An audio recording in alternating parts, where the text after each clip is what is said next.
يابا السلام عليكم. احنا ناس كسبه بينا بالالف واحد، باعدهم كلهم شباب عطاله بطاله، ورانا اجارات، ورانا مسواق، ورانا مدارس، ورانا ضيم، جاي يحاربونا التجاوزات ومحافظ كربلاء ومجلس محافظه كربلاء، لا يخليك على الرصيف، لا يخليك على الشارع، يعني لا رحمك ولا يرحمك الله ولا يشغلك، يعني وين نروح؟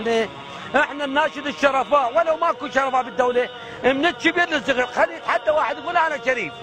الشريف ينزل للمواطن بالشارع، عمي توبوا من هالشعب، ترى جعنا، واذا جعنا ماكو بيت عراقي ما بيه بندقيه، لا بخشبه، لا بوريه، لا نطلعكم ما حد سامع، ولا نطلعكم بالعان، نطلعكم بالبنادق.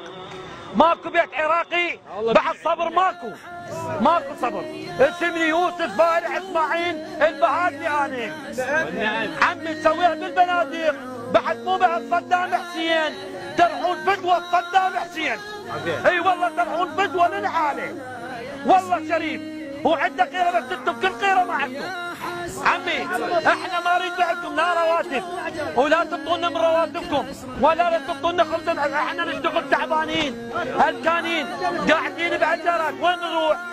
ابن المسعود يطلع عربانه يطلع مثل المطيع، عمي قادين احنا شو اسمه؟ سلام الله. من بالله اللي اسمعه همسا يحكي ويا مواطن عراقي الا اطر بيدي 4 وصل.